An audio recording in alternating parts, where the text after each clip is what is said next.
3, 2, 1. Welcome to the Policy Committee meeting. I would like to call the meeting to order. Ms. King, may I have a roll call, please? Yolanda Montoya Cordova. Here. Peggy Mueller-Aragon. Here. Robert Peterson. Here. Crystal Tapia Romero. Here. Josefina Dominguez. Here. Courtney Jackson. Here. Danielle Gonzalez. Here. For the Policy Committee meeting, community members may attend the Board of Education meeting in person at the Allison Bruce King Educational Complex or watch live stream on the Board of Education YouTube channel. Our first item for consideration and action is adoption of the August 7th, 2023 Policy Committee meeting agenda and approval of the minutes from the June 6th, 2022 and June 5th, 2023 Policy Committee meetings. Do I have a motion, please? I'll move for adoption of the August 7th, 2023 Policy Committee meeting agenda and approval of the June 6th, 2022 and June 5th, 2023 Policy Committee meeting minutes. And I'll second. We have a motion from member Montoya Cordova and a second from member Dominguez. Ms. King, can we have a roll call vote, please? Yolanda Montoya Cordova. Yes. Peggy Mueller-Aragon. Yes. Robert Peterson. Yes. Crystal Tapia Romero. Yes. Josefina Dominguez. Yes. Courtney Jackson. Yes. Danielle Gonzalez. Yes. Our first item up for discussion and action is consideration for approval of revisions to Board Policy GB, Equal Employment with Albuquerque Public Schools. We have Jessica Martinez, Policy Analyst and Government Affairs Liaison, and Heather Cowan, Director of Equal Opportunity Services and Title IX. You have the floor. Good evening, Chair Gonzalez. Thank you. Members of the board, Dr. Blakey.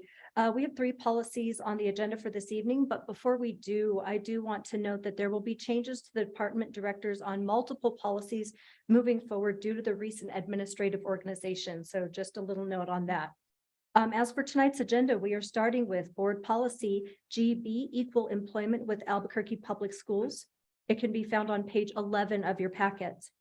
The policy has been updated to identify specific federally protected groups and to include pregnant and lactating workers in compliance with the Pregnant Workers Fairness Act, which went into effect on June 27th, 2023. This is a discussion and action item, and Heather Cowan, Director of Equal Opportunity Services and Title IX, is here to assist with any questions. Great, thank you. Do we have a motion and second for this policy? I'll move that we accept the proposed changes to the Board Policy GB, Equal Employment with APS. Thank you. Is there a second? I'll second. Thank you. We have a motion from member Peterson and a second from member Dominguez. Is there any discussion or questions around this one? All right, seeing none. Ms. King, can we have a roll call vote, please? Yolanda Montoya Cordova. Yes. Peggy Mueller-Aragon. Yes. Robert Peterson. Yes. Crystal Tapia Romero. Yes. Josefina Dominguez. Yes. Courtney Jackson. Yes. Danielle Gonzalez. Yes.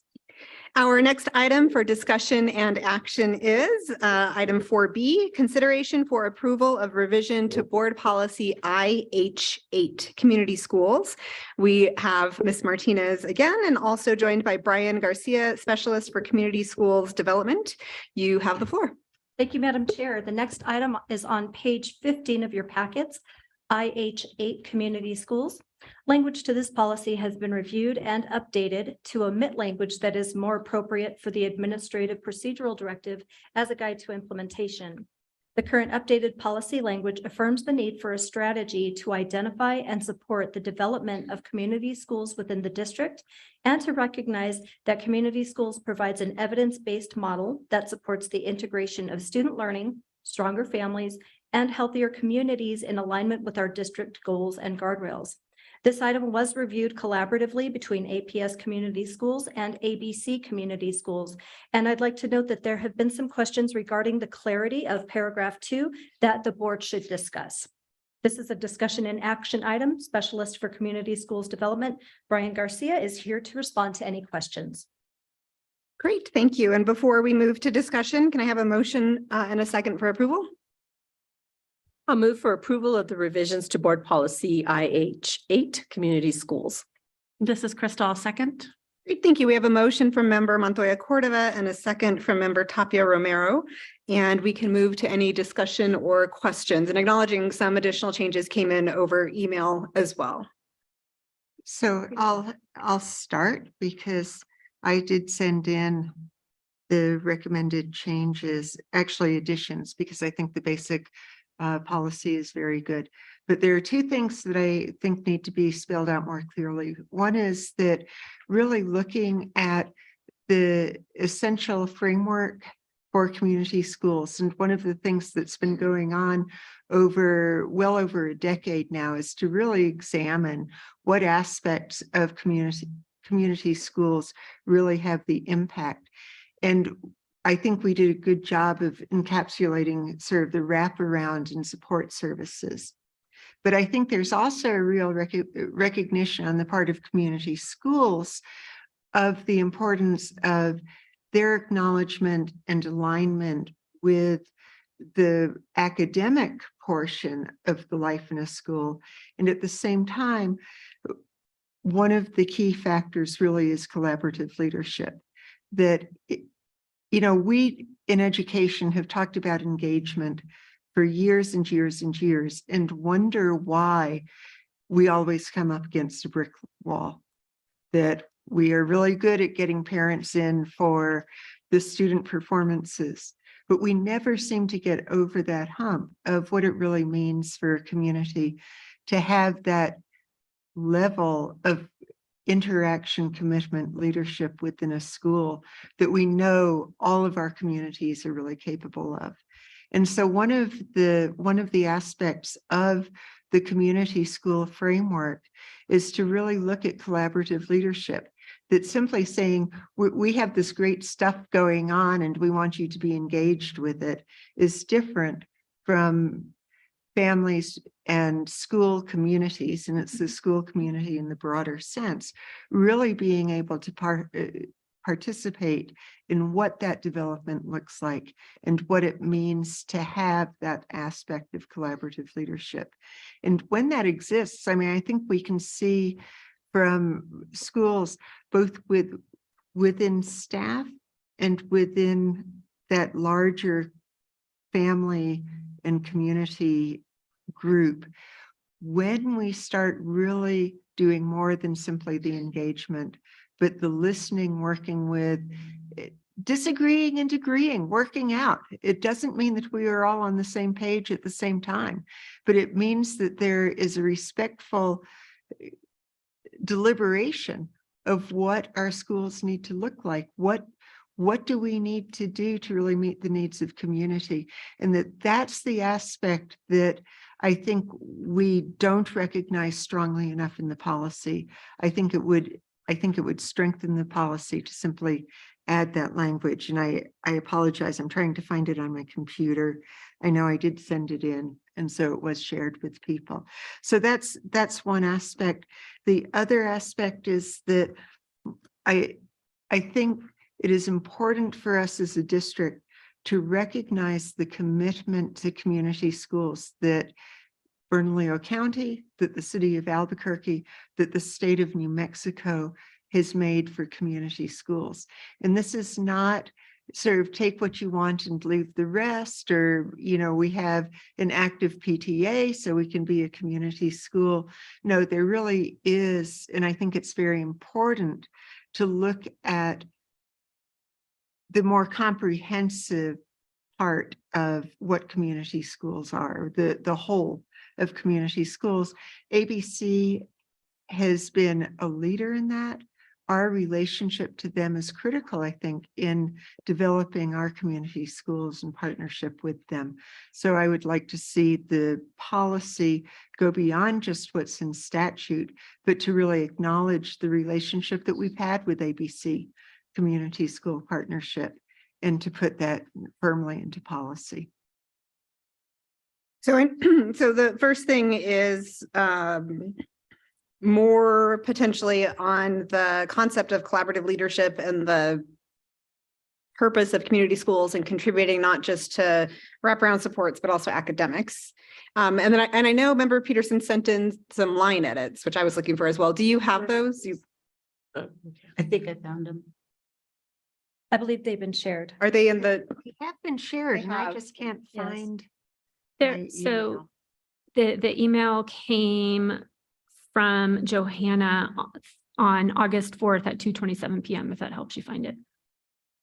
so the proposed changes in the second paragraph would read the community school strategy is an equity strategy for which fairness is achieved through collaborative, shared decision-making and systematically ... Yes. So is everyone okay with that proposed edit? Yes. I think I'm okay with the proposed edits. My only question is, and I think this is a question for you guys, is we have to be really careful about making sure that we're not putting administrative duties into our policies. And I don't know the answer to this. I mean, I think that what the proposed is in here seems great, seems fine to me, and I'm not against it, but I just want to make sure that we're not stepping into what is maybe more a procedural aspect instead of a policy aspect. So that's a you question. Okay, Madam Chair, Board Member Jackson, we actually discussed that at length as we were looking over this policy and the need to specifically articulate a procedural directive. I think the language that's being proposed will be fine because there will be a whole separate set of language that is more specific direction in the procedural directive. Perfect. Thank you.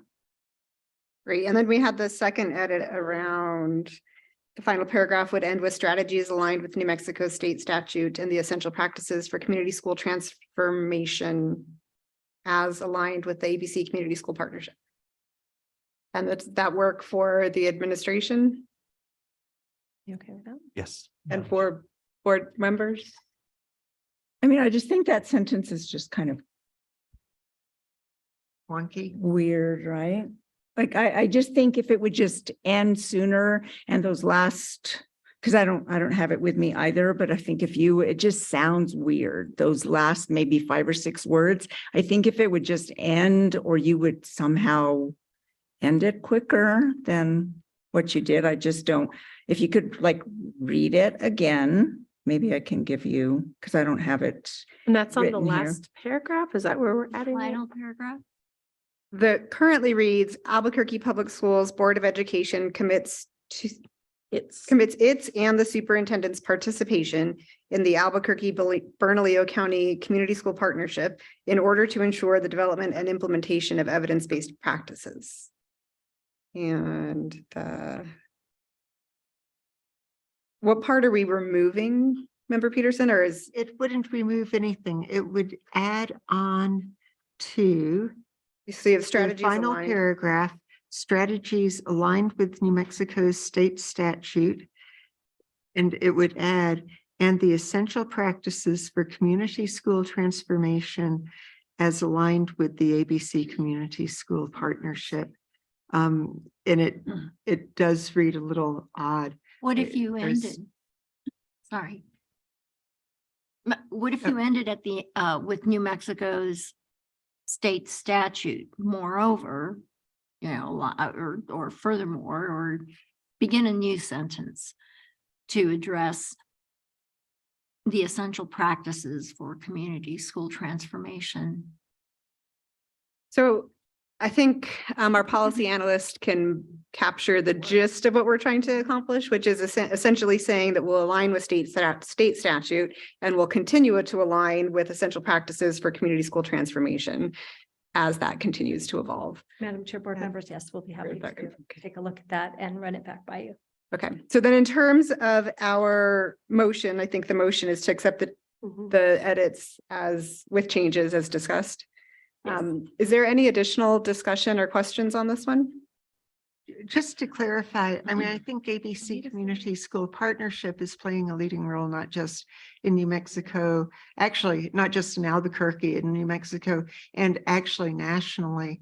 And I think as there's more data about community schools, as there's more experience that, you know, that the practice shifted from the 4 pillars to the 6 essential practices because of the alignment that was really seen as critical. And so I think I am good with just leaving it in this capable hands of our policy analyst to do the wordsmithing. But I do think it's really important to include that. Madam Chair, Board Member Peterson, thank you. Yes, we will take care of that.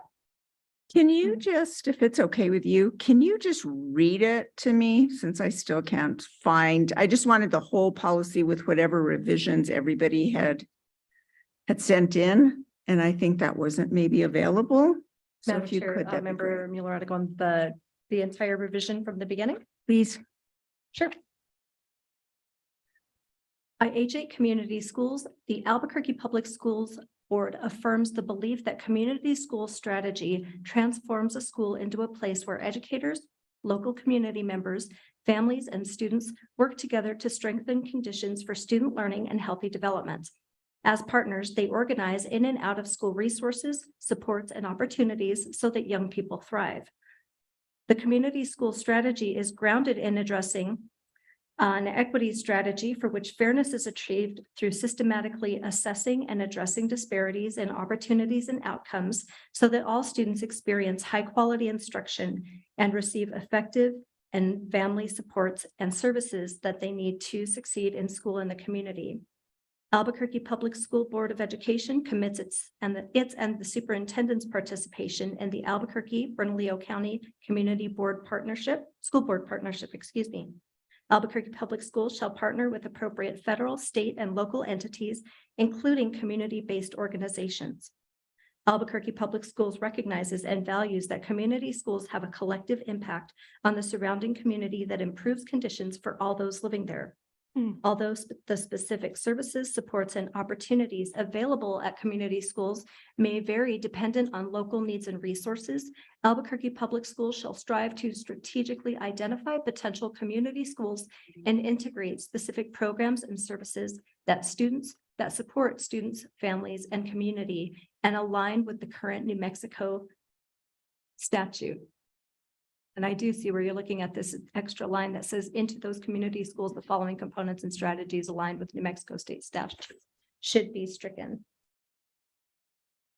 So, Ms. Martinez, just to clarify, the last part that you read, I have as struck. Mhm. So the part that starts Albuquerque Public Schools shall partner with appropriate federal, state, and local through New Mexico state statute, really the rest of the policy.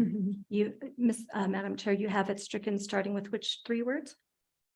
Albuquerque Public Schools shall partner with appropriate federal, state, and local entities. Second sentence. The second sentence. That's why I think I'm confused. Should start into.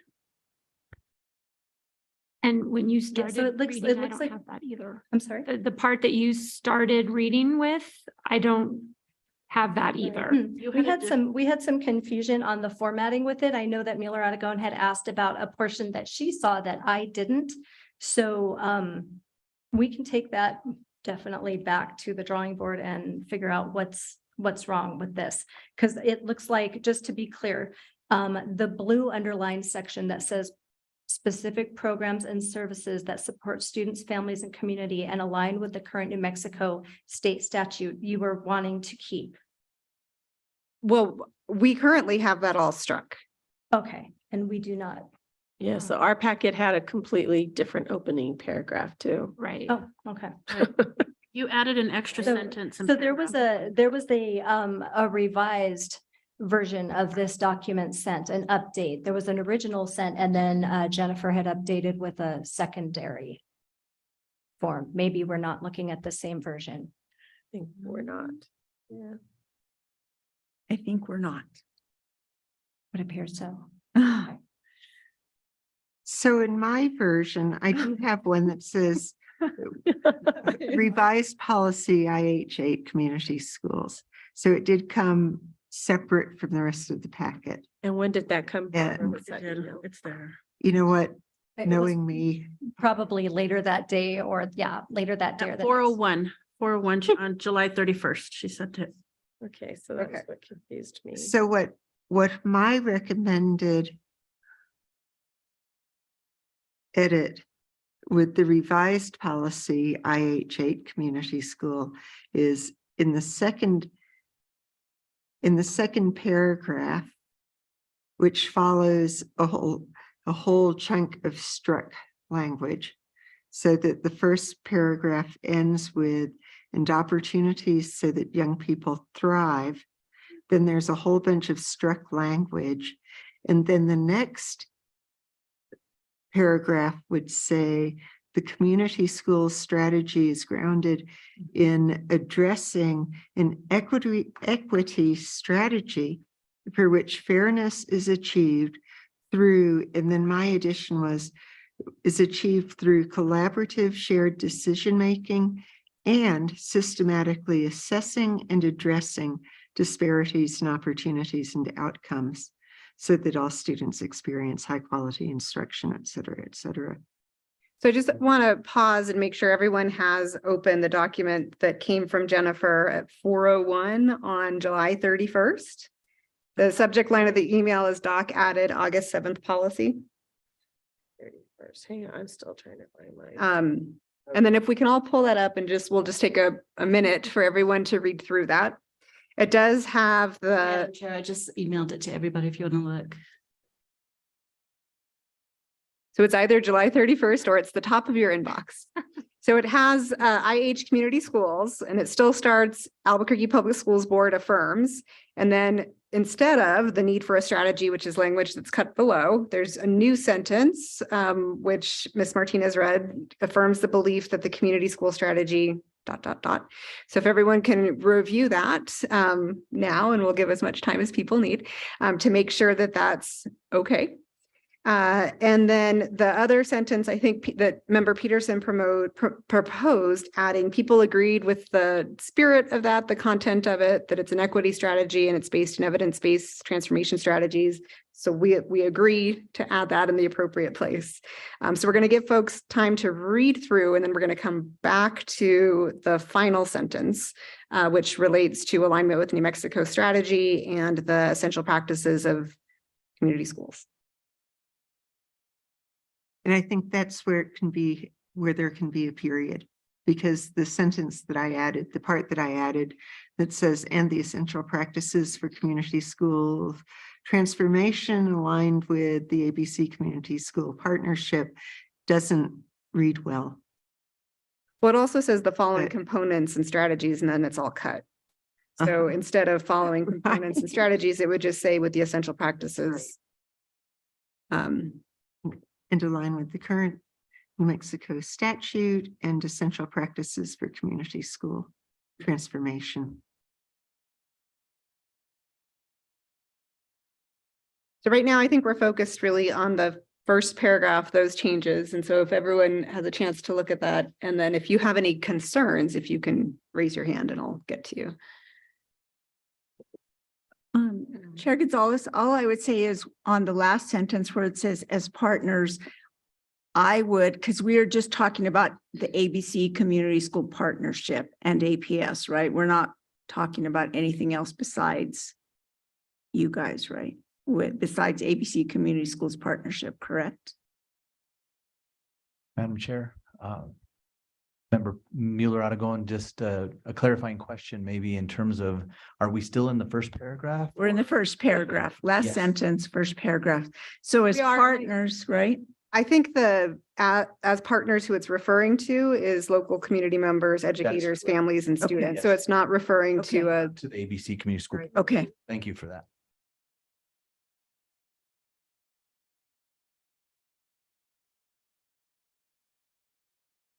so with that point of clarification on the first paragraph sentence, is everyone okay with that, with those changes?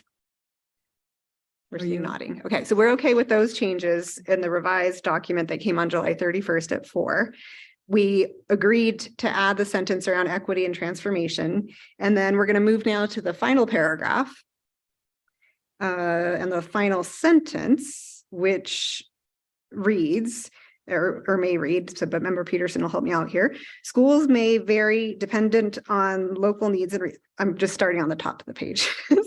May vary dependent on local needs and resources. Albuquerque Public Schools shall strive to strategically identify potential community schools and integrate specific programs and services that support students, families, and community, and align with the current New Mexico statute, period. And then that last sentence that's kind of hanging there, into those community schools, the following components and strategies gets cut.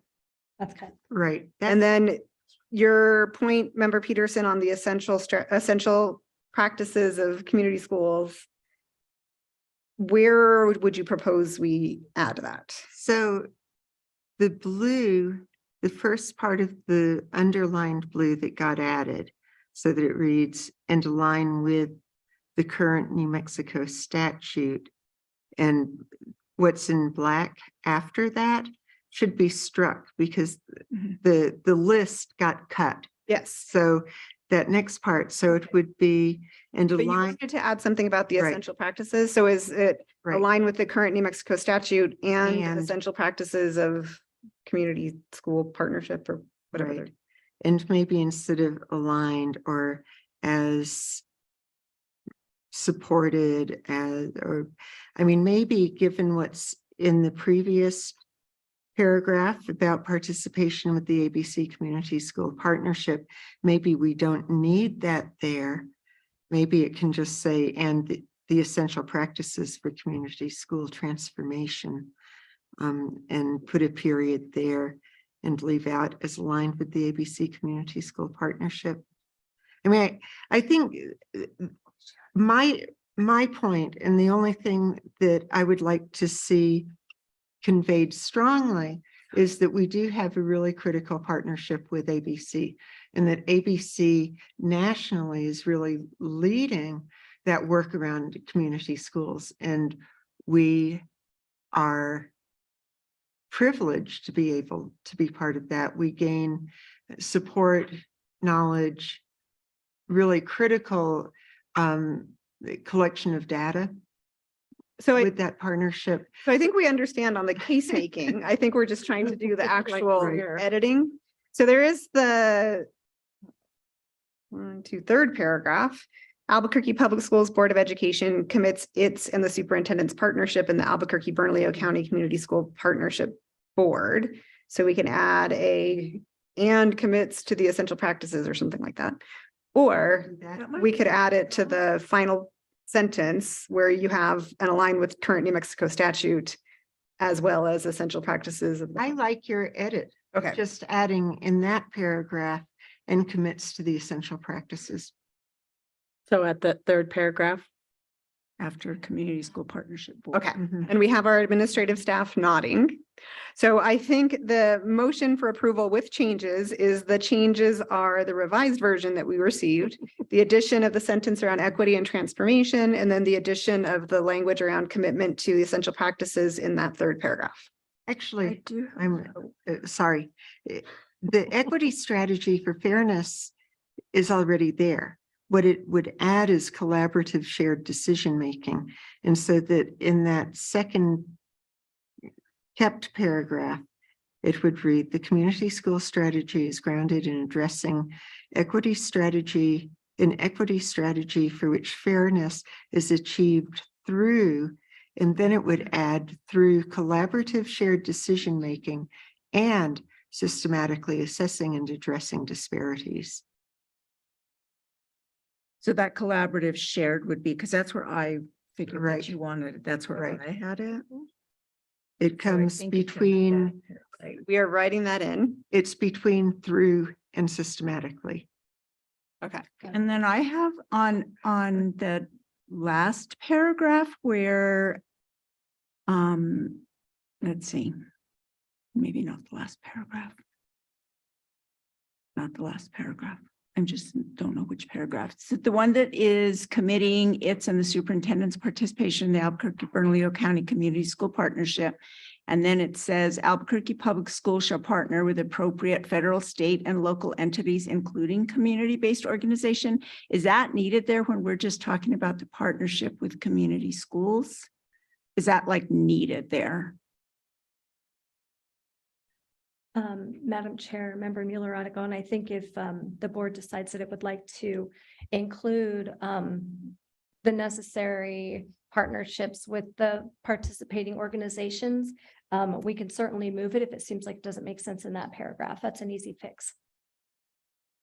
I mean, I like the inclusion of, are you questioning the inclusion of community-based organizations as named? No, I think that's that. Oh, you're just that's saying that whole where- sentence just doesn't need it. I don't know if that's where it belongs or if, Oh, okay. because I understand a lot of those community-based organizations are state and they are local, et Mhm. cetera. So if you think that's where it should go, that's fine. If you think that, you know, it should be somewhere else, then that's fine as well. And then the only other thing that I wanted to, I know in this, maybe, let me see. I think it's in the second paragraph after everything that was struck, where it talks about the community school strategy.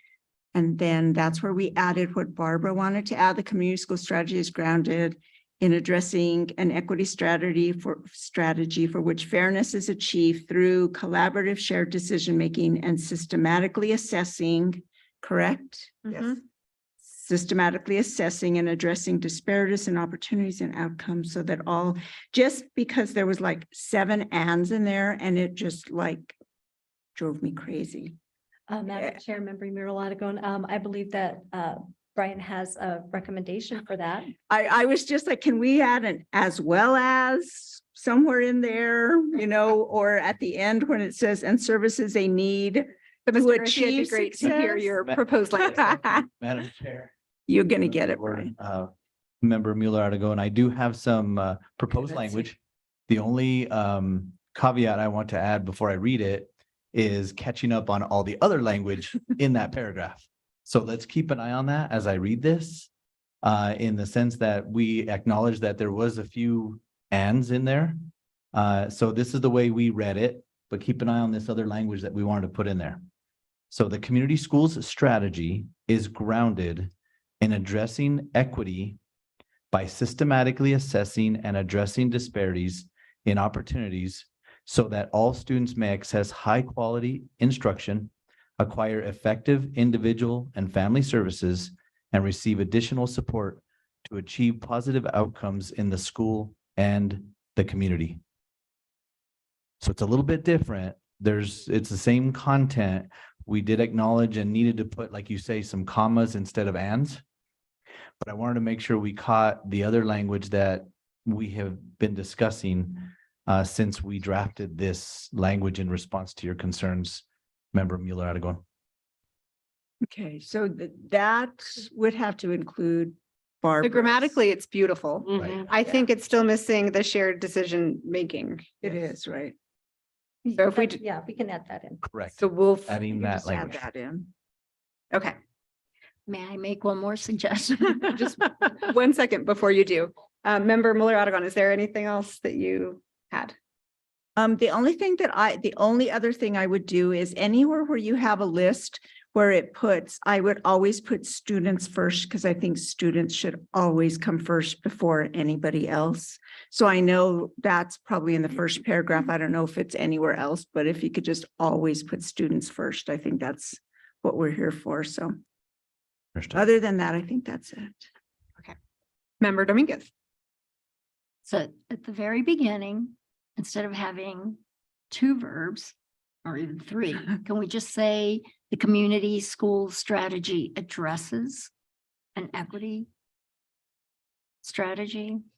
Do you- Madam Chair, Member Dominguez, you're talking about in the very first sentence of the document, or where are Yeah, you? we're still in the same paragraph. Oh, I see. So instead of saying the community school strategy is grounded in addressing, let's make it addresses.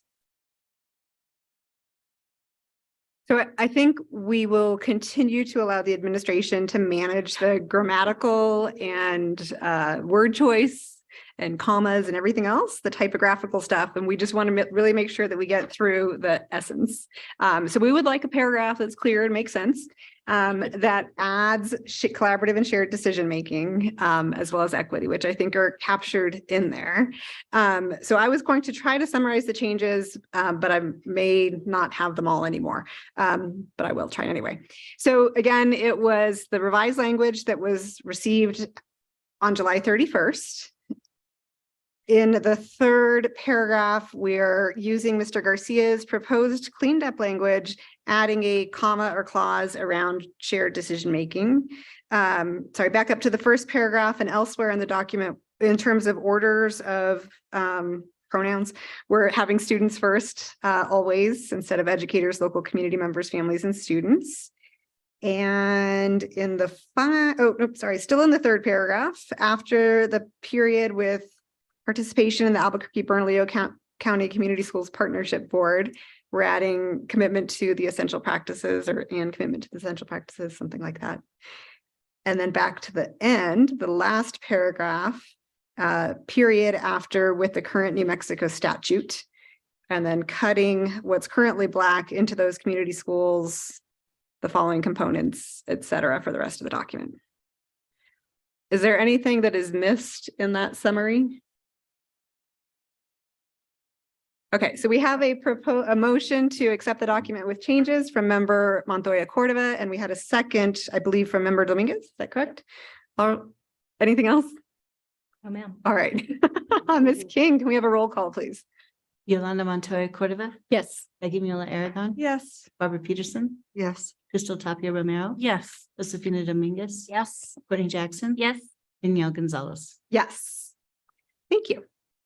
Our next item for discussion and action is agenda item 4C. Consideration for approval of revision to board policy IH9, Indian education. We still have Ms. Martinez, and we will have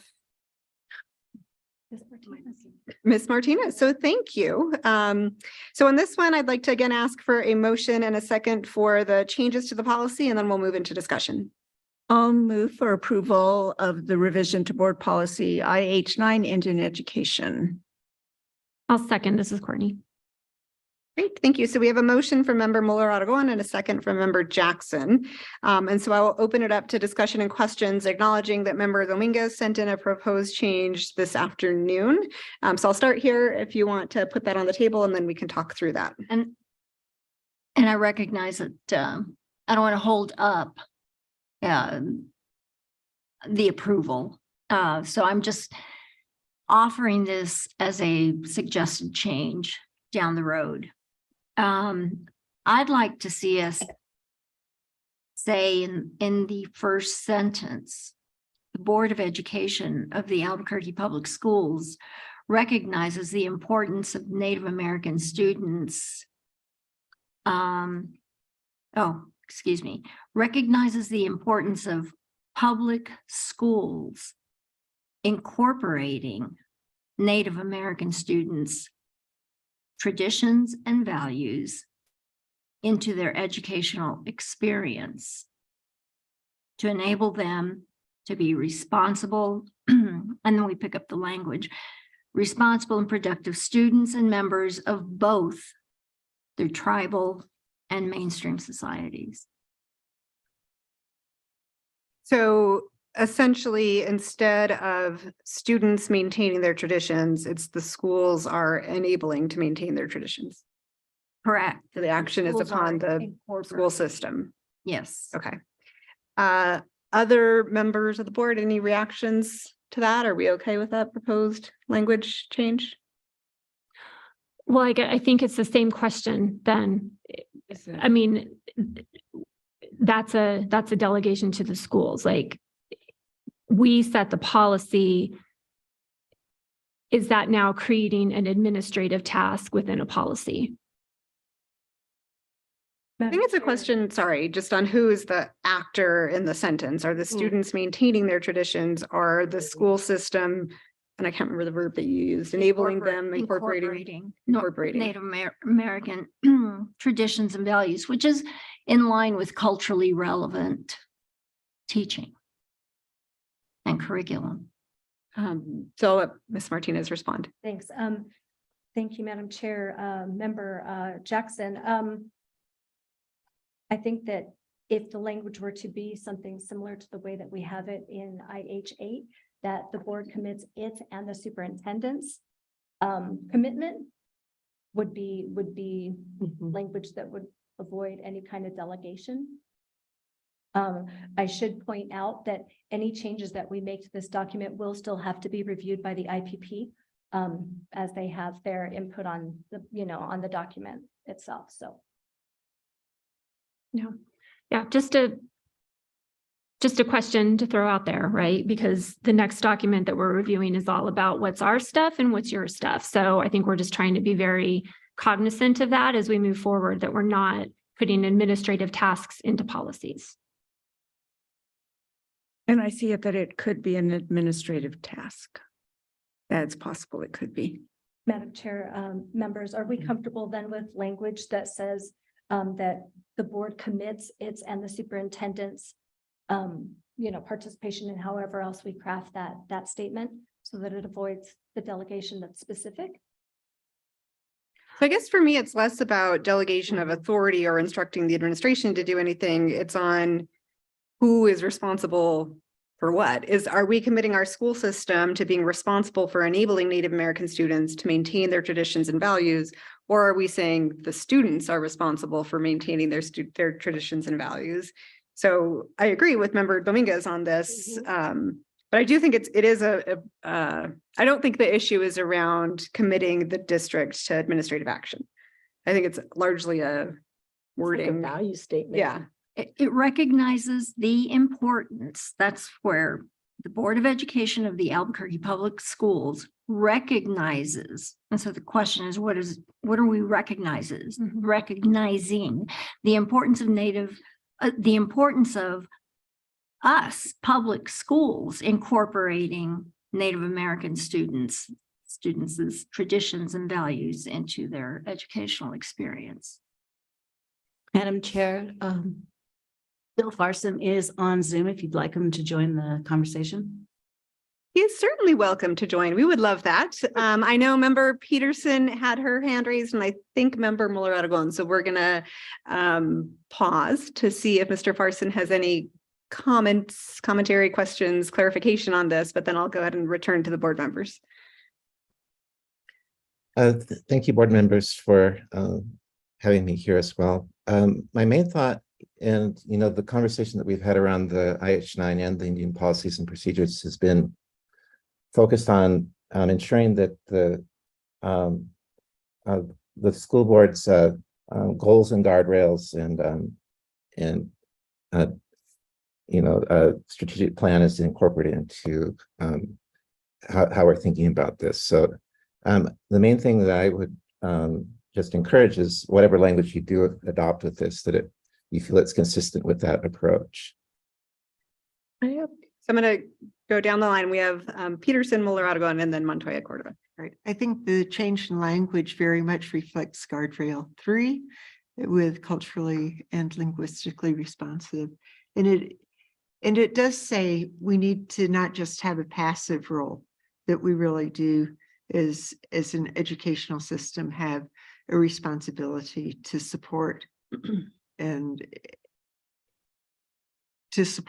not just say, okay. So I very much in action, support in action, some kind of active support. So Member Muller-Aragon. I mean, I would just make sure that we just use the right word and not make it so wordy that I'm just worried about making it so wordy. I just think if we could find a word that we could put in there that speaks to what Member Dominguez was talking about, you could kind of maybe dilute it by adding so much. So I don't know what Mr. Farson might think about wording that might work there, or if he even agrees with that, I don't know.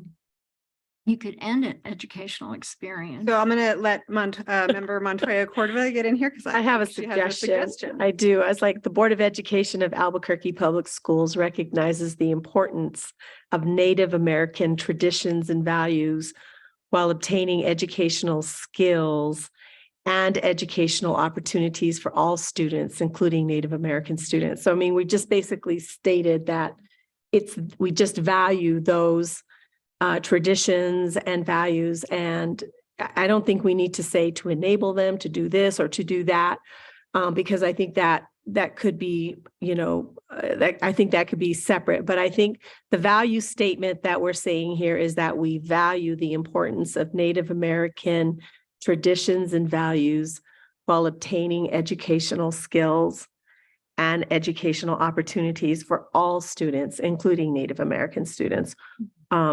It's because then it's just embedded as part of a piece that could be available to all of our students around culturally and linguistically available opportunities. Ooh, and when you read that, I'm sorry, when you read it like that, I realized what it's saying is that somehow their traditions and values wouldn't support them in becoming valuable members. No, so it's in support of the change that you made. Oh. But I think we could even strike out more and just say we maintain, or however you phrased it better, but go with their traditions and values. And I think the Board of Education of Albuquerque Public Schools recognizes the importance of Native American students' traditions and values. Period. The Board of Education works to ensure educational opportunities for all students, including Native American students. yes, Ensure. yes. Yeah. Okay. That's good. So we just removed that other part of that sentence. Yeah. Mhm. The Madam middle Chair, part there. To clarify, we are striking while obtaining educational skills to enable them to be responsible and productive students and members of society. Yes, because we're committing to their traditions and values regardless. Mhm. Okay. Other comments, questions, or edits to this one? Not to that paragraph. Okay. I think we're good with this first, no, Member Jackson on the first paragraph or something else? Nodding at You're you, good. yes. Okay, awesome. Member Montoya Cordova elsewhere in the On the policy. second paragraph, the Board of Education shall foster cooperate. I'm having a hard time with this one.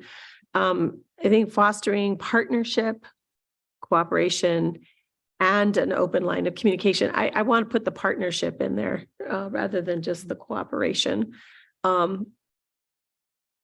If I've learned anything from attending the IPP is that two-way communication is really important. It's not about just cooperating, but it's that partnership piece. So The Board of Education shall foster partnership, cooperation, and maintain two-way communication with tribal governments. Mhm.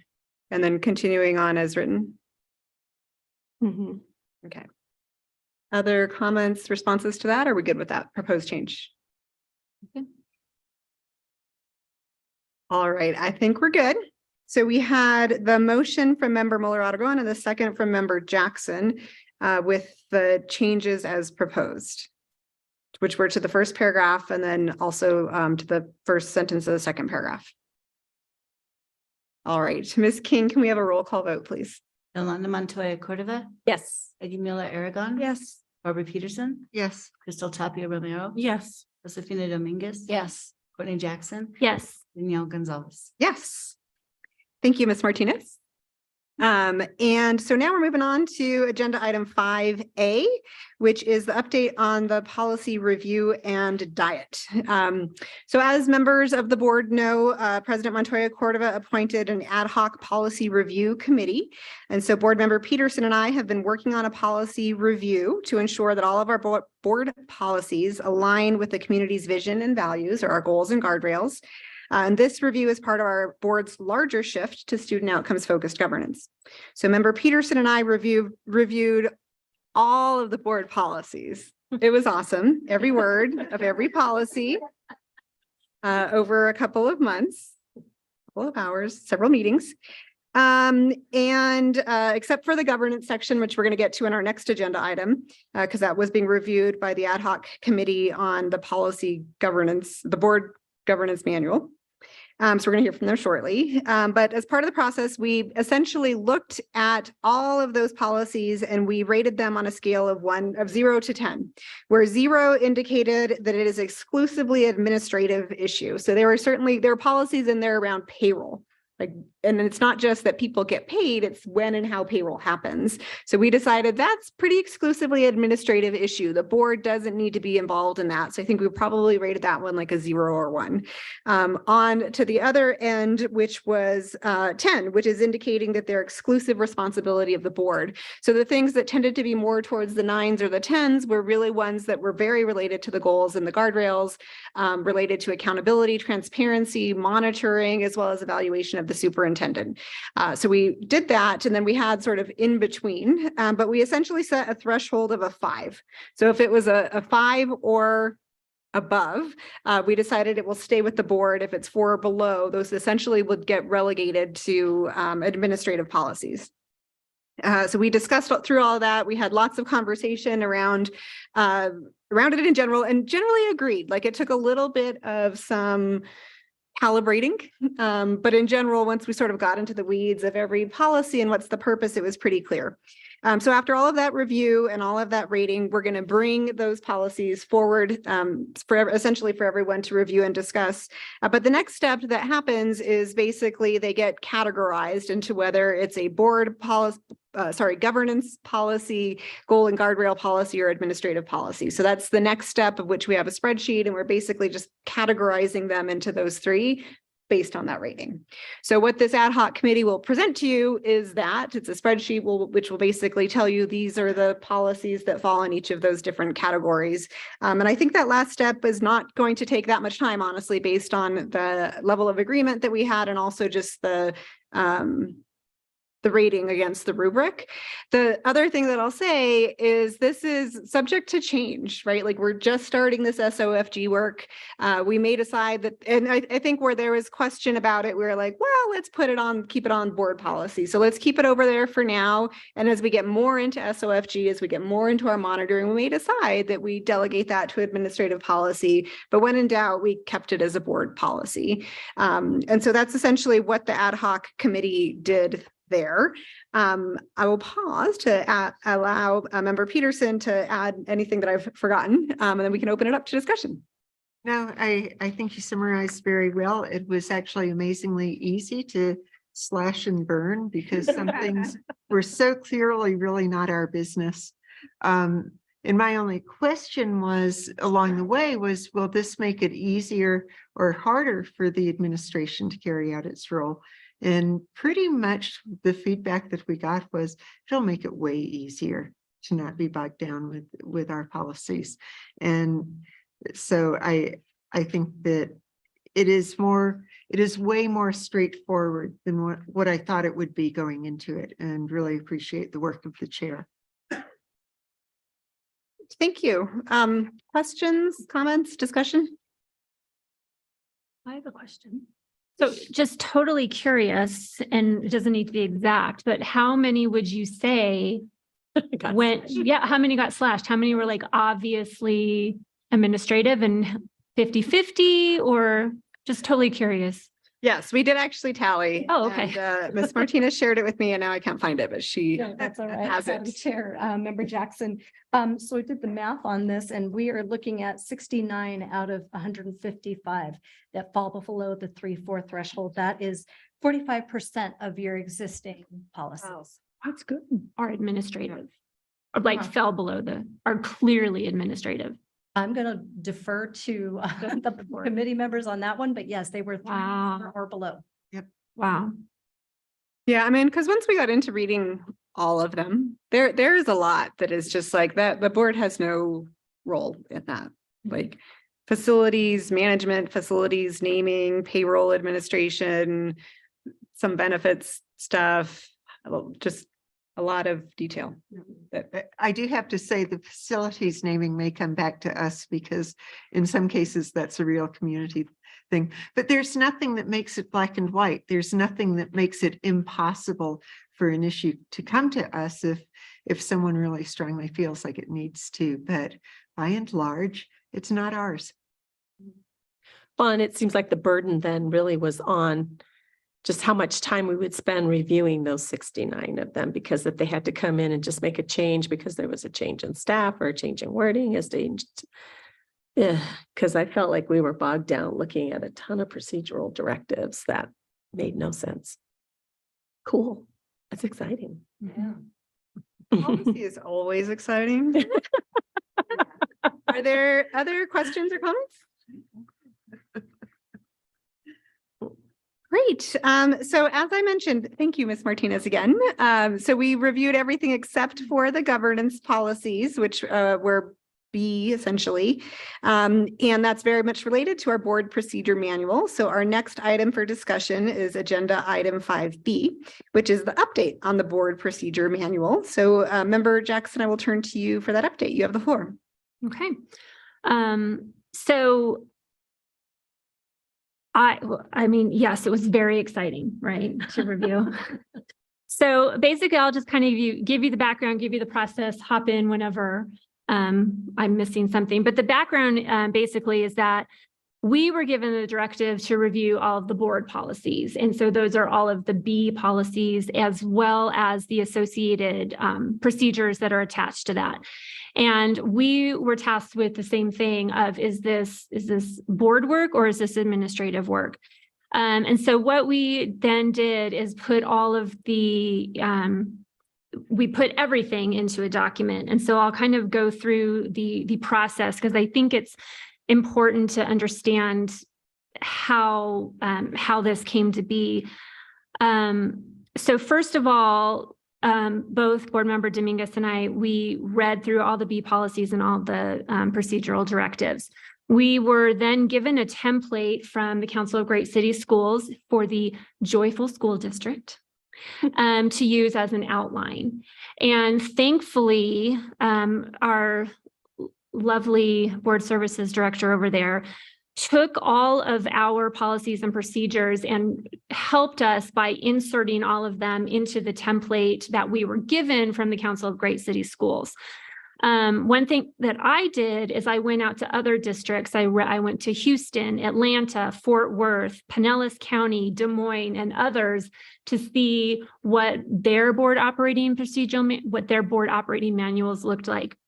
Just so that I could get it into my head what it is that we were actually doing, because the direction was sometimes a little not direct, I would say. So I had to go look at others to see what we were supposed to be doing.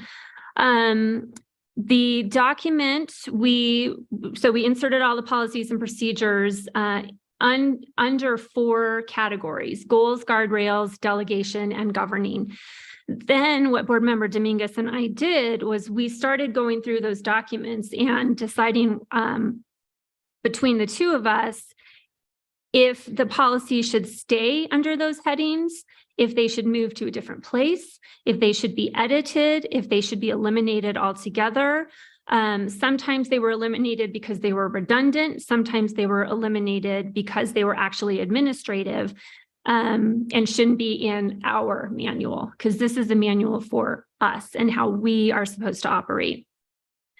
We also had to decide how we were going to incorporate the Council of Great Cities Schools materials into our document so that we could more align with SOFG, the SOFG governance structure.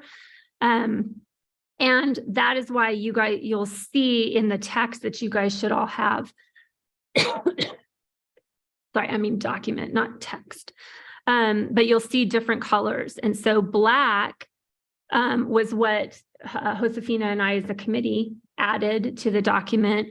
If it's in red, the text came directly from our policies or procedures. And you'll also note that if they are in red, they are our policies.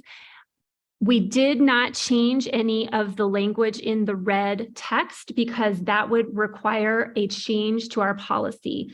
So you'll see that there are suggestions like, she's very good, Board Member Dominguez is very good about the passive voice and about noticing the passive voice. And we have passive voice in a lot of our policies, but we deliberately didn't change it because if we want to change out of the passive voice, it's going to require a change in our policies. So that's why you won't see a lot of, yeah, it's minor. It's not a change to the content. It's just a change to the grammar.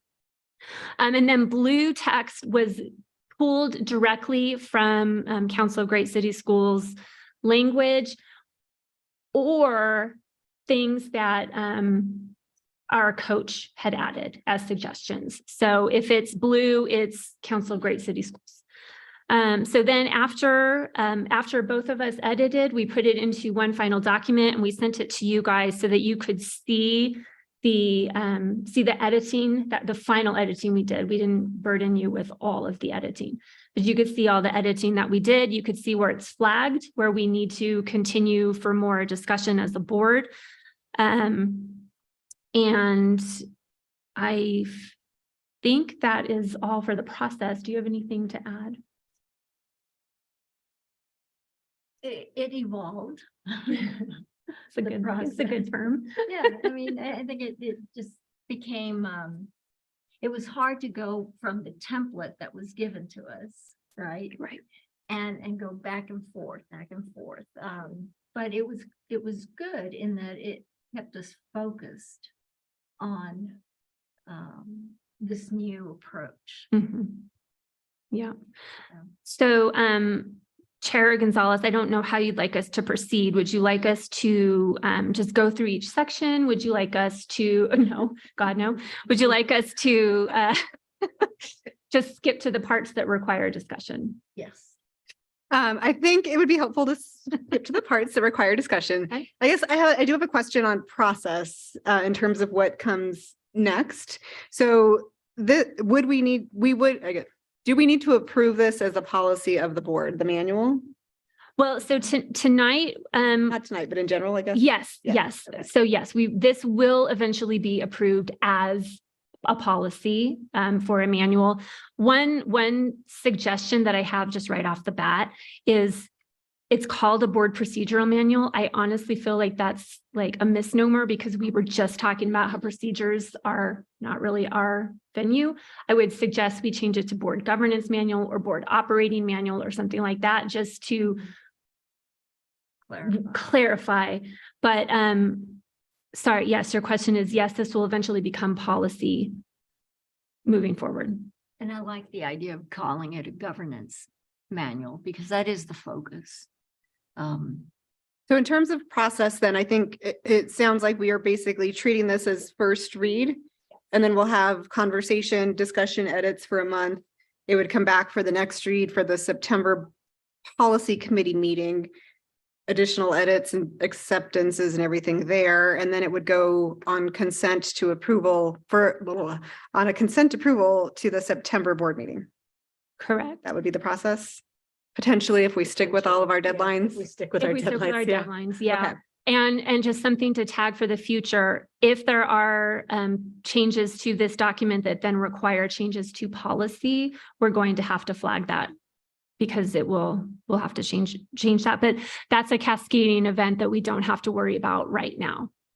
I see it real similar to like, just for kind of like for a comparison is like the student handbook, where it gets reviewed. And then if there's like things that change, because there are things that could change also as the board changes, because I think there will be new members or there will be new directives or things that you're doing. So it does, as what I understand from the SOFG approach is that, and a continuous quality improvement approach is to also continuously review our operating procedures or not procedures or our governance manual or whatever it is. So it might be one of those things that's just going to be done on an annual basis. Just then, if there's no changes, there's no changes and just adopt it. So it sounds like it could just be adopted through a regular board meeting. It could also be incorporated as maybe perhaps as an annual review of the boards when we do an annual assessment of like our performance or our evaluation. We could also look at that and suggest changes at that time. Okay. So now that we're clear on the process, I know we had a chance to review in advance and some folks sent in questions, concerns, and areas for discussion. So you're going to walk us through now what it is that we need to discuss. Yes. So, and some of them were pre-flagged by myself and board member Dominguez. So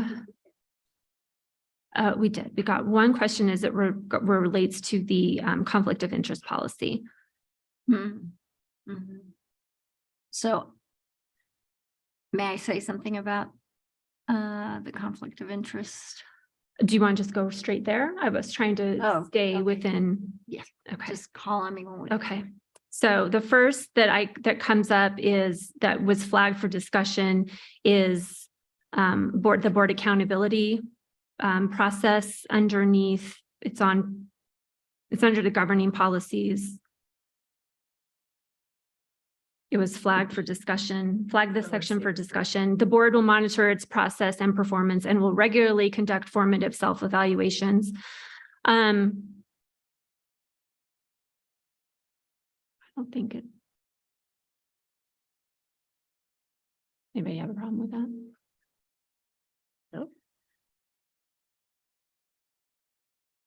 So this is language that you all added based on Council of Great City Schools recommendation. As you're Yep. just trying to see if we're okay Yep. with this around annual summative self-evaluations, formative self-evaluations, and then the time frame around Mhm. 45 days prior to the annual superintendent evaluation, Yes. which is annually around April, March. April, yeah. So we're talking doing this Within 40. end of January. Prior prior to to. the superintendent's evaluation. so- Which is, if that's in March, then 45 days prior would be January. And we have a new board typically coming in So January. it might be with this particular board is to do that with ourselves, maybe at the end of the year, so like our last board meeting of the year or something, do our annual evaluation then. But I mean, because I know it's really gonna be really wonky because you guys will have that new board. Was there a coming in. reason that they're recommending 45 days prior to the superintendent's evaluation? I think it was just, so that Suggest- we are all on the same page before we go in for an evaluation. Mhm. I just pulled it directly from the document. So, I think we're acknowledging that we agree with the Mhm. essence of this, but maybe the Mhm. timing might be an issue. So maybe we might move that to the end of the calendar year to be done in December, but we can continue to noodle on that one and revisit What- that. It So- would help me if we gave page numbers when Oh. we're discussing. Sorry, Oh. it's page 11. Oh, no, Page 7, it's 5 on the, sorry, I'm The not seeing a manual? page number. That doesn't have page. oh, numbers. mine Yours does. does? Mine does. It's up at the Oh, on the top top it's on the top right, yeah. Oh, yeah, it does. Bottom half of page 5. Look at that. I bet Ashley put that in there for me.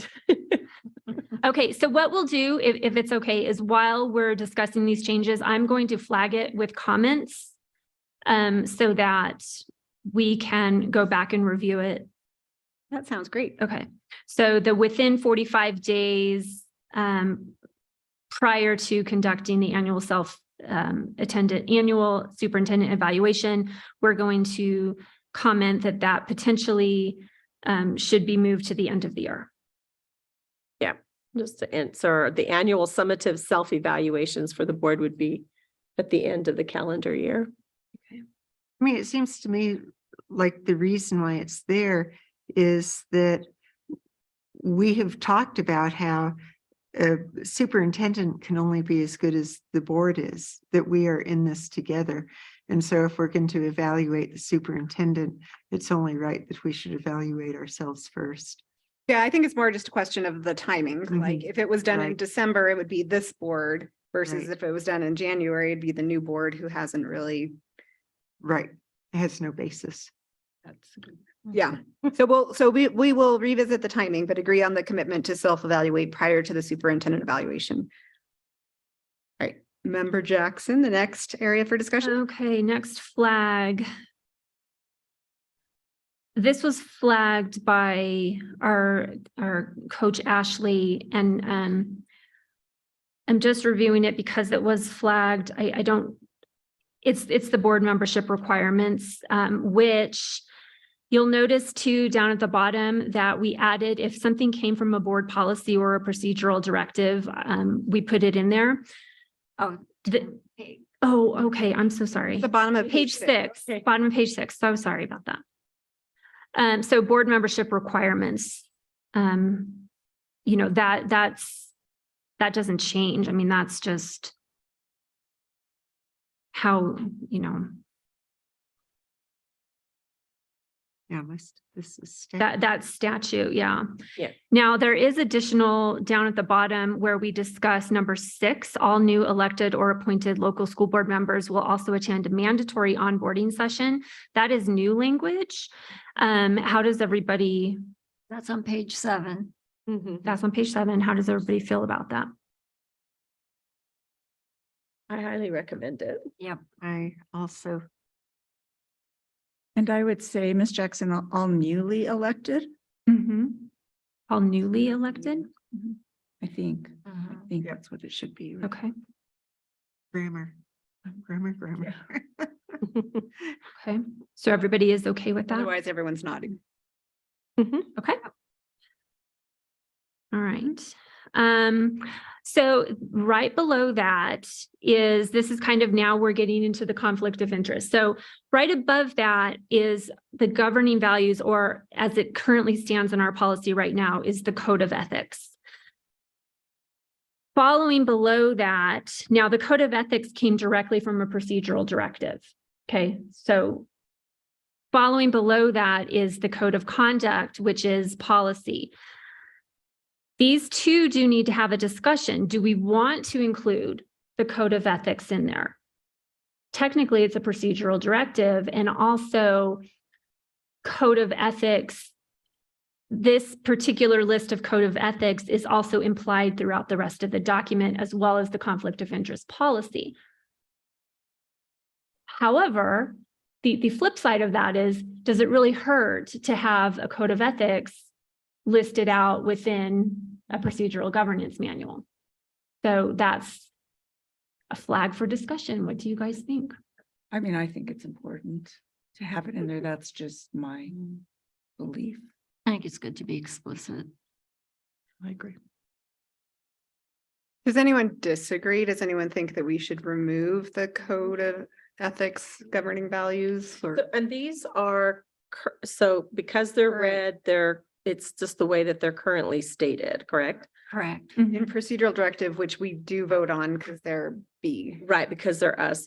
Because some of these, I mean, I have concerns with, only because I think it's like that piece where we shouldn't be involved in. So, I mean, I think we also just need to make sure that we're clear on that. Like, for example, the one, support persons best qualified to serve as school staff and make every effort to ascertain that all employees are properly remunerated. So, It's not ours. That's not ours. so I was like, that's not ours, right? Right. So I'd go with striking that. I'll highlight that.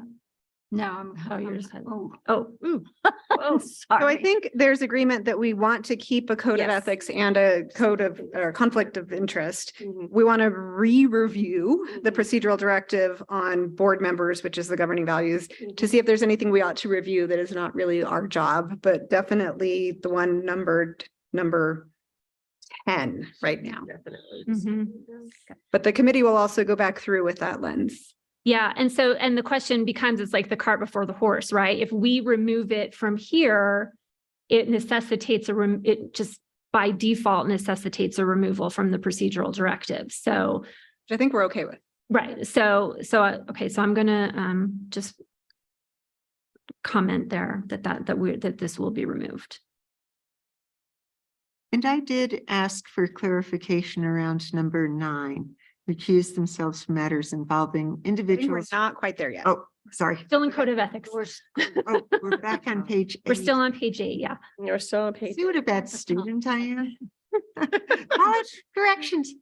What? But again, but I think we're ready to go there because Yeah. it is, Yes, we yeah. agree we need code of ethics and we want to have the committee review to see if there's anything that needs to come out. If so, that'll have to be approved by vote and blah, blah, blah, all that stuff. So on conflict of interest, I know there's some discussion needed on number 9. Member Jackson, was there anything else that you wanted to frame about conflict of interest, board member code of conduct? There was not. Again, because this is red, except for the blue. So the blue, which is what we're about to discuss, comes straight off of the SOFG manuals in regards to our self-evaluations where we're trying to get as many points as possible. So that's where this, that's why this is in here. Be valedictorian. The red language is our current conflict of interest policy. So, we can, you'll also see that there is, a note that language, we are going to have to, kind of have an attorney analysis on that. Like, what does this actually mean as far as, when do you have to recuse yourself and stuff like that? So that it's a discussion that we need to have, for sure. But it is suggested SOFG policy. So I guess, so there's the question around, what does it mean in terms of the specifics around individuals or organizations who made campaign contributions? Is it everybody who contributed? Is it a certain threshold? How do we know, et cetera? So I think that that's the gist of the questions. But before we get into that, I just want to make sure, like, is everyone okay with adding something like 9? If we work out some of these details. I think I'm okay with adding language around recusal, because I think that requires a personal integrity then, because if you've disclosed and you know that you need to recuse, you should. Yeah. Because I think there's a thing around the whole conflict of interest and that disclosure piece. If you sign that and you say, I have a vested interest in this particular thing and it's impacting, then the integrity falls on that individual. This one, because this is a directed recusal on a specific action around individuals or organizations who made campaign contributions, which I think kind of makes it a little bit, I think that's a little harder for me. And I brought this up with Ashley, and in her explanation, she delved into a more layered conversation. It's not so cut and dry. So it was an explanation about, or a discussion around PACs, right? And so COPE committees are PACs and associations are PACs. I think, so it'd be helpful to have her as well as an attorney at a follow-up discussion on these two. So I think we can definitely have a follow-up discussion and we can clarify what we mean. But I think there's still maybe some hesitancy around including 9 at all, the recusal from matters involving campaign contributions. Is that what I'm hearing from? I don't. I mean, I kind of agree with Board Member Montoya Cordova. I think there is an expectation of integrity. I mean, it's been stated, if the Realtor Association showed up here and wanted something done, I'm pretty sure there would be an expectation that I would recuse myself. But, if it's, and on the flip side, there's an integrity aspect to it. So I don't know if there needs to be a monetary level, I mean, let's be honest, everybody, you stated in the paper, this is the realtor person, but what if they only gave me $100? What if? So it might be wise. It might be wise to, have a statement. Again, I think it would be very helpful to have our coach and consultant weigh in on this discussion, because for all the reasons that.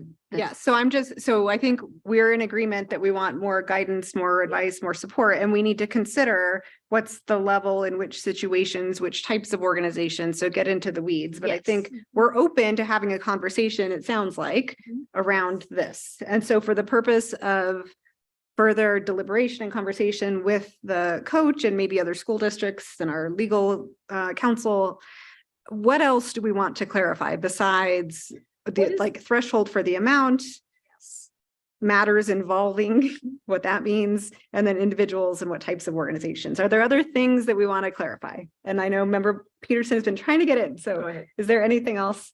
Well, yeah, I mean, I think it definitely needs to be clarified. And there are both legal rights and legal restrictions that go along with this. So for instance, and I did have a conversation with Ashley, and I think it would help to have a more in-depth conversation with her, that for instance, because I know there are people on this board who strongly feel I should not have voted, for instance, on the ATF contract. And I don't think I'm surprised. I mean, I don't, maybe I'm reading things into it, but I think that's probably a true statement. But unions, just like realtors, just like any other number of organizations, have different roles and different portions of their organization. So for instance, unions have a political action or COPE committee. That money is raised voluntarily. It is not mandated. It is a completely separate pool of money that is voluntarily contributed into. It has nothing to do with dues. It is separate from dues, for instance, and that legally that puts it in the same relationship as any 501c3 versus 501c4. One's a political entity, one's an educational entity. And so any one of us on this board, you know, we all have our district constituents. We all have people who have supported us in one way or another because they believe in our position. They believe in the policies that we would support. You know, whether it's Moms for Liberty or the ACLU, whether it's the Realtors Association or the Carpenters Union, every one of us has some kind of belief system that aligns with some organization that would on the one hand put us in a quote unquote conflict of interest if it's not clear, and at the same time absolutely make a board non-functional for actually carrying out policy and deliberating issues of seriousness and concern.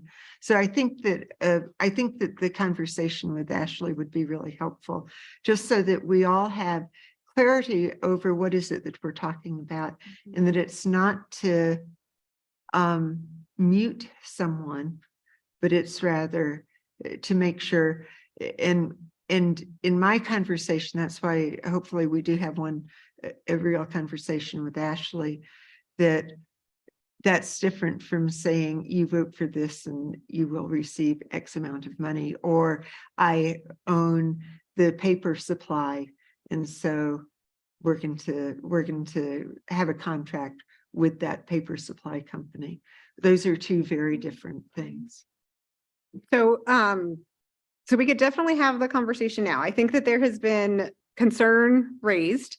And so it sounds like that an appropriate next step is to include Ashley in our next, hopefully, policy committee meeting. And in the meantime, get some information, get some clarification. I think the things that we want to clarify are what is matters involving. So like what types of issues would we be talking about? It's different from the business interest piece, which member Montoya Cordova spoke to, which comes up in our conflict of interest disclosure form. We want to clarify like a threshold amount. What are we really talking about here? We want to clarify what we mean by organizations. So member Dominguez sort of mentioned PACs as an example, and the COPE committees of unions. So I think union is a question too, in terms of organizations. I think we want to specifically ask about the collective bargaining agreement vote in particular, like what would be the scenario around that in this context? Are there other questions we want to try to send in advance to Ms. Paz before we include her in our next meeting, or any other? I just had a wonderings? quick question on, because I just need a clarifier on it. Or who appointed them? I don't know what that means. So campaign contributions to them, or who appointed them? And I think this is language that has to accommodate a national. Okay. Right, but we don't have to use that. I mean, I think it's Right.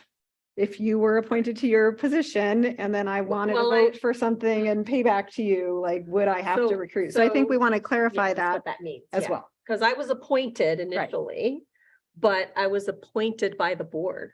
Right.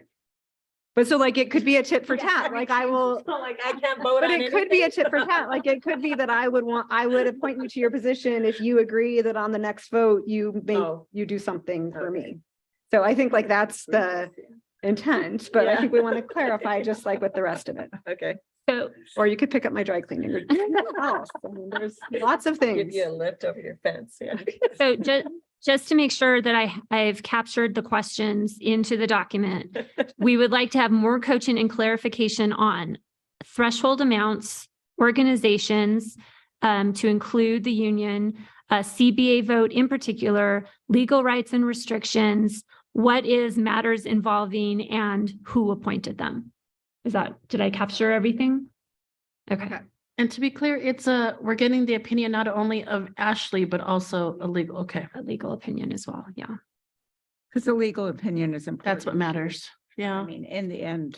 I that's agree. So as an action step, our board services will capture that as well, and we'll get that legal opinion. Do we need to have any conversation on 10, the proposed addition there, not giving operational advice or instruction to staff members? Is everyone's cool with that? All right, then Member Jackson, you can continue. Okay. And we're moving.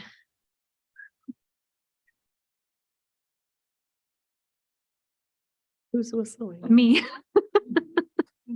I'm like the elevator music as we're rolling along. Okay. It's organizing.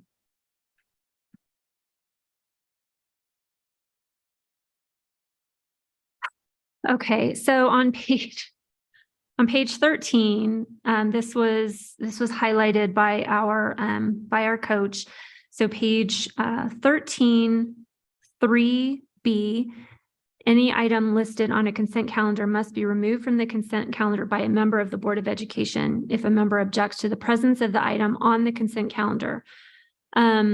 This is in our current board policy, which was why it wasn't changed, but she's noting that it's in conflict with the proposed meeting materials process that we have listed above.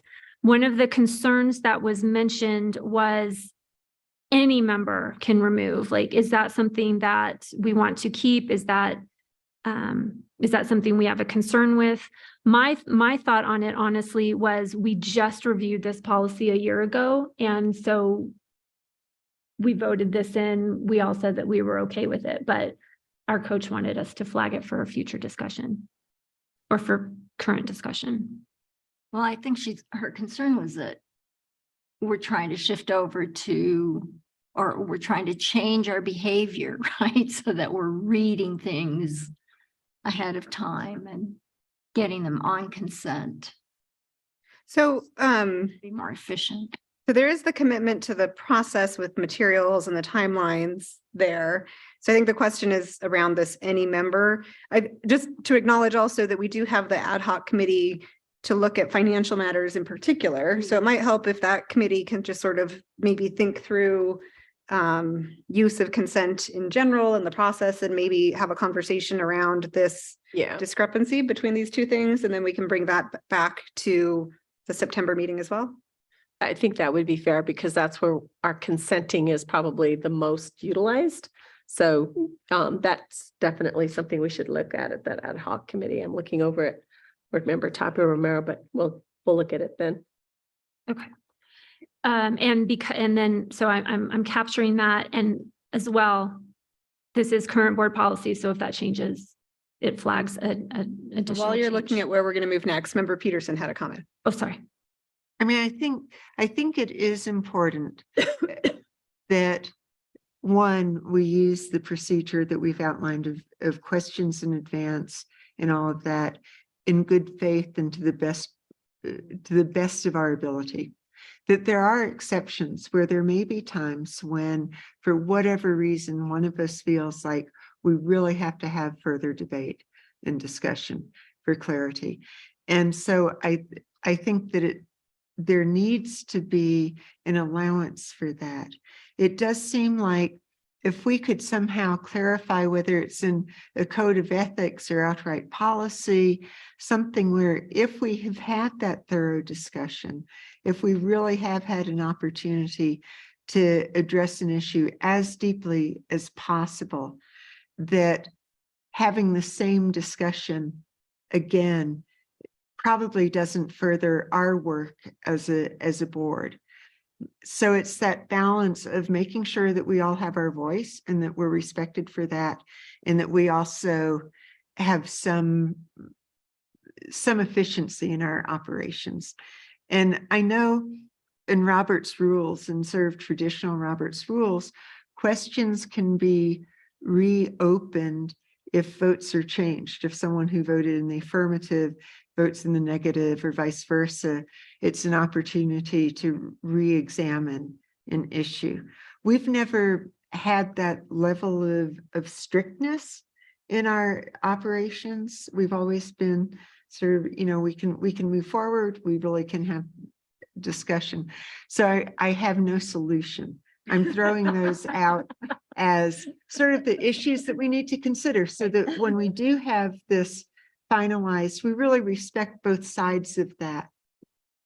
So I think the potential solution is consider what might be the conditions under which these things happen. So I think the committee will consider that and bring forth some recommendations.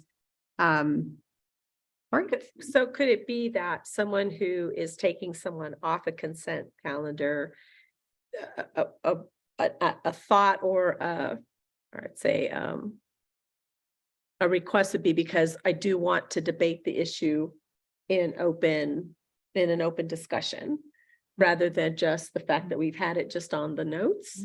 I mean, but at the same time, I don't want to get ourselves caught up in all of that because we've gone back and forth with notes. We see it there. So, or is it just removing it? I mean, so it's like you said, what are the conditions for removing something off of consent, especially if there's been like a dialogue that's already been happening? There's not going to be a different dialogue that's going to occur. So is it just right? Like unless there's been some change, if there's like some new, yeah. So I think we can agree to consider all that and maybe clarify with some conditions. Okay. And maybe it doesn't have to be in policy, to Member Peterson's point. Maybe it is just in the manual as sort of a commitment that we make to each other. Yeah. All right, Member Jackson, you can keep us moving. Okay, keep it moving. We're at page 14. And so this is kind of a joint discussion between the board and board services. So again, pulling this straight from SOFG, this is the board meeting material process where 14 days before a board meeting, the superintendent will provide the items to be considered. This was flagged in discussion with board services because 14 days right now is aspirational. Is that what the correct? Okay. 14 days is aspirational. So the question then becomes, with input from board services, do we keep it at 14 days to keep that aspiration? Do we reduce it in the manual? And then this is something that we readdress in a year as we've become much more efficient. Thoughts? I mean, I like the 14 days, but like we can look at what happened tonight and we didn't have the revisions, even though, we got for a few weeks ago, I think we got all the policy stuff, but we didn't really get the revisions. So this is just not pertaining at all to the revisions because it would have been helpful to have that all put together and we didn't. So that's just a concern sometimes. It may tonight take a little bit longer than if we would have had it in our packet 2 weeks ago. Or at least after we had a chance to do our changes, Madam Chair. Yeah, so there's a couple of issues there. One is the issue of revisions or new documents versus the first documents coming. So I think it'd be helpful just to get any insights from board services around Member Jackson's question. Should we keep it as 14 days or should we change it to 10 days or whatever for now? And then as we progress, we can change it back. So Madam Chair, right now, we're 7 days for regular board meetings and about 10 for committees. So 14 is very aspirational right now, but we are trying to move in that direction. So. Would 10 feel better? 9, 8? Seven and a half? Or do you want it, do you want to keep it as? Like, But I mean, Madam Chair, members of the board, I think we could shoot for 10. I just hate if we don't make 10. What happens often is something gets added at the last minute, and that's where it gets a little tricky for us. And so it's a mindset, it's a mind shift, right? We have to get people used to sorry about this. Have to get them used to getting their documents in earlier, and that's not something they'll get used to today. So, or even a year. I was going to suggest that, I mean, we just keep it as 14 because it's aspirational, because we are doing evaluations on ourselves. So then it's not a horrible thing. I mean, but it's just like, then we start to sort of look at like how many times have we gotten close, and where are we going? But if we're just going to keep it there, and then just, because then we could start to look and we could start to identify what the challenges are for our board services office, because it's kind of like, I don't want to move the bar, because I think we keep the bar, but we just keep seeing how close we get to the bar. It's the same thing we're doing with our goals and our guardrails. We keep the bar, and then we just kind of see where we're going, because we're going to have to, I think we're going to have to just be aspirational in everything we do. But it's not a horrible thing. It's not about gotcha governance. It's not about, oh, you bad people, but it's really about also helping us to identify where our challenges lie. And the places where improvements have been made, and we celebrate places where it is getting better, where the challenges still lie.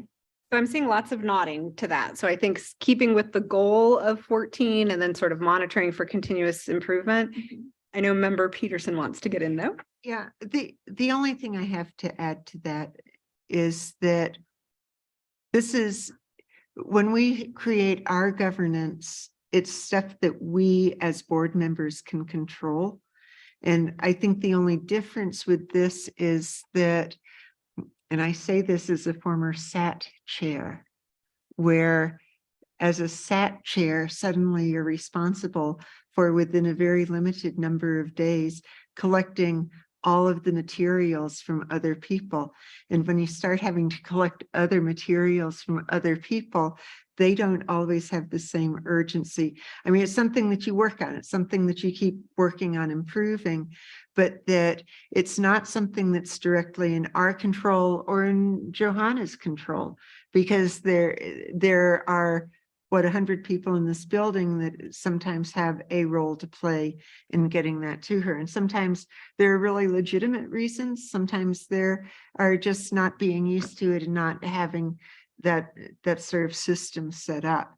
So I don't have. And I think this is partly in line with the broader changes to board governance overall. So if we're cutting 60% of our policies, then we are having ideally 60% less materials that have to be prepared by different departments to come to us. If we're having a conversation around finance and what goes to consent versus not, then we're potentially cutting some stuff too. So I think putting it in the holistic view and acknowledging that it's a mindset shift, it's a behavior shift. There's a lot of things that need to happen, but I think there's agreement on the principle that our goal is to move towards this model of SOFG, which includes 14 days before meeting deadline and all of these other things.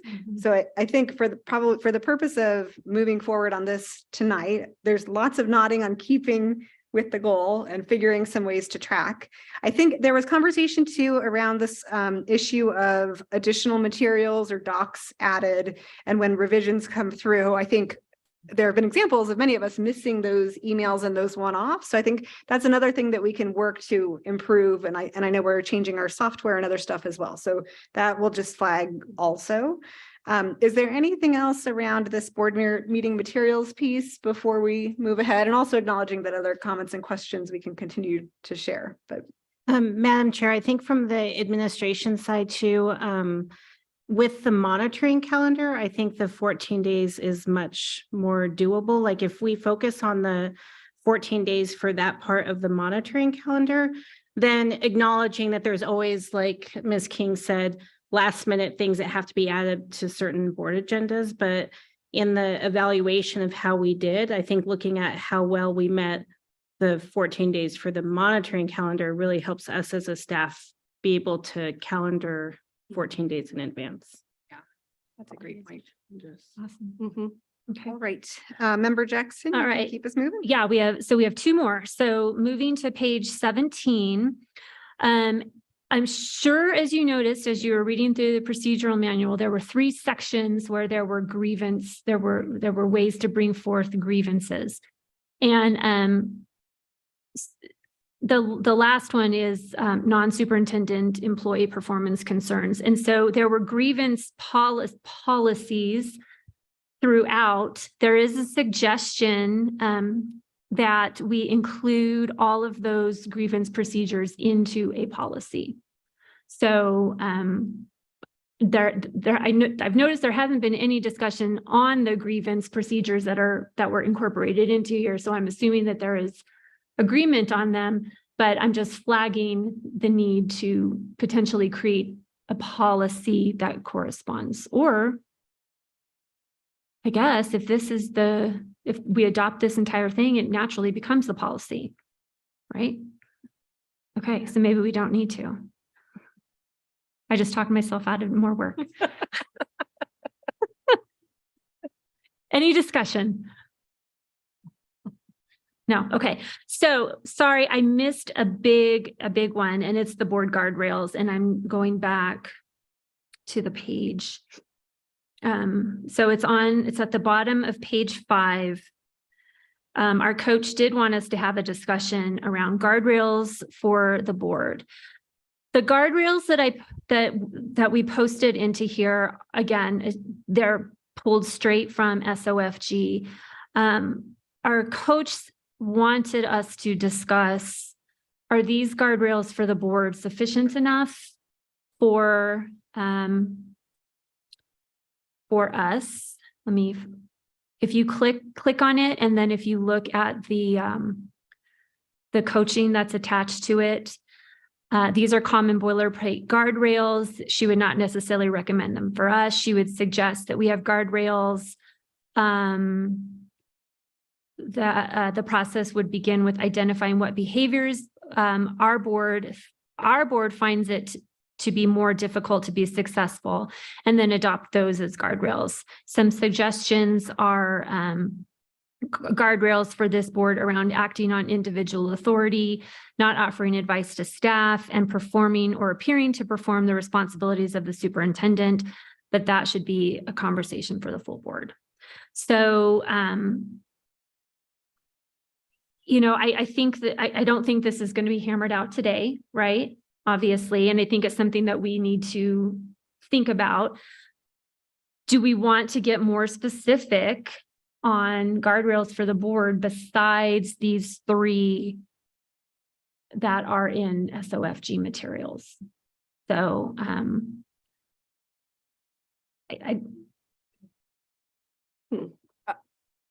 It looks like people are ruminating. yes, As you should. My answer would be yes. And in part, it was after reviewing some other boards' guardrails. So as an example, the board will not conduct its duties without including students, families, teachers, and community members, inclusive of those that speak languages other than English, in a manner that inspires broad community ownership of board policy. That's an example of a guardrail from another district. Another example, the board will not support recommendations or policy that contribute to historic patterns of disproportionate discipline. So I think the board will not allow 5 years to pass without an equity audit. I think there's other examples of things that we might want to commit to based really on what we heard from the community's values and guardrails themselves. I think in particular, the one around committing to not acting without input and feedback from community members. So I just put those on the table as I think worth us thinking through what additional guardrails on top of the 3 that Council of Great City Schools proposed, because I agree with those. But I think there's some other things that might be important to our community as well. So I don't know if others have had a chance to ruminate more and have other opinions or discussion. I agree with you. I mean, because I'm looking at these, I mean, like the first 2 to me seem really important. The third one is already sort of stated everywhere else, right? Because we've got we're not going to violate policies and procedures or. So to me, that one's like nebulous, I don't think, but I like the idea of going back to, and I keep thinking about Board Member Tapi Romero, you're living with your hard work and our support kind of thing. So what is a guardrail? What does that mean? Are things that we're not going to do in support of those goals and guardrails too? So we have to also sort of walk the talk here on what that means, but I don't have any thoughts in my mind about what those would be, but the first two, I definitely agree with. The third one, I don't think we need in there. So maybe a suggestion, because this really is our first read, our first discussion on this. What I added in here is that the board members will bring forth suggested board guardrails prior to the September policy meeting. And if we could ask, so for 14 days out from the policy meeting is when they should maybe be sent to Johanna. You could kind of do what you do for everything else, just collect the suggestions, and then we can, and maybe that's something that the committee can do. There's going to be overlaps in places, so maybe the committee, we can go through, see what's kind of redundant, and then maybe present a set of guardrails for the next policy meeting. And that's great. I think the way that we did it, even for these guardrails, where we sent in and there was a running Google Doc and things just got added. And so we were able to review and edit.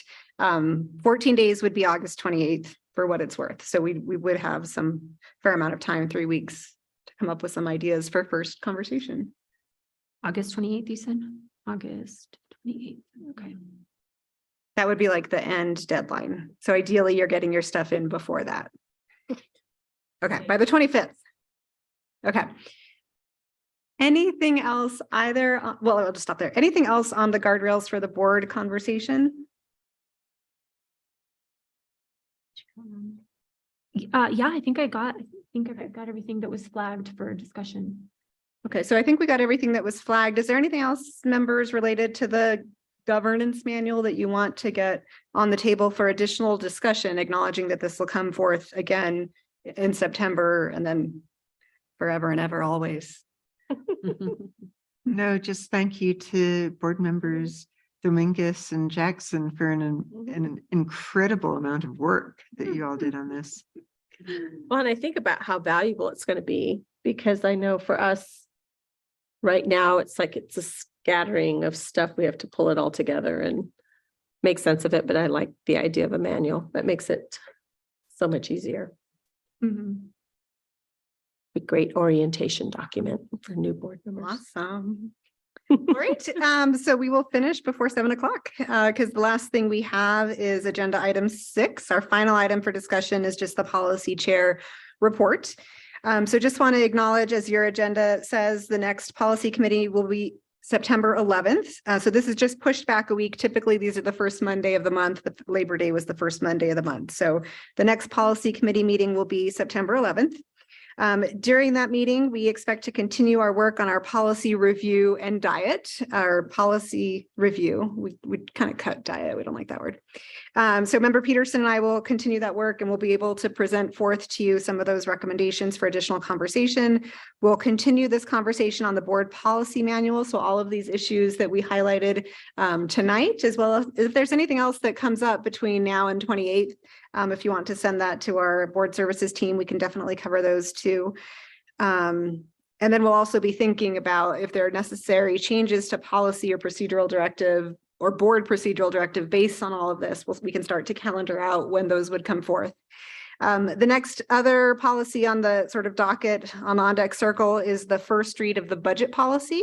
So you may recall we reviewed a model budget policy from another district and sort of talked through what were the principles and values that we would like to see in our finance and budget policy. Now the finance department has been working on that. They're taking all of that feedback and working with Ms. Martinez. So we'll review that first draft in that September meeting. Again, that's the first read in that September meeting. So we'd have conversation, we'd have 30-day opportunity for public comment. It would then come for a final read in October, and then it would go to a final board vote in the, I guess, an October board meeting on consent or with discussion if needed. And then just wanted to acknowledge just all of the work that's been going on across the district and all the departments and in reviewing all of these policies and all of this work. And as we, the board, are rethinking our role, our responsibility, and our approach to governance, just recognizing the ripple effect that it does have on the rest of the administration. So we're tremendously appreciative to all of you for your work and being responsive to that, but also hope that it does help as well in terms of just your workload and how things come before us. So definitely want to thank the committee members from the various committees that have put forth time on these things. We discussed that there is a separate, I don't know if it has a name, ad hoc committee on finance that will be working with legal and the financial officer and board services. So we will be looking closer at fiscal management policies, procedural directives, and then I think just our sort of consent policies, practices in general. So that'll be meeting as well and coming forward. Are there any questions around any of that? And I just would add that in conversation, we're going to wait until September to get started on the finance pieces. A lot of it's because there's just been a flurry of work that's going on right now through August with everything that we've got staff doing. We want to kind of stop the whirlwind. So Board Member Tapi Romero and I agreed that we would start in September. Also gives her a break too, because August is incredibly busy for you as And well. I did send you an email just now too, if we could schedule that after Labor Day. Okay, Yes. so we're moving on that. Great. All right. Any other comments or questions? All right. So our next policy committee meeting, as mentioned, will be Monday, September 11th in the John Milne Community Boardroom of the Allison Bruce King Educational Complex and live streamed at aps.edu. And this committee is adjourned. Thank you. Oh, it's 2-hour meetings. Doing great, guys. Now, Antonio, 14.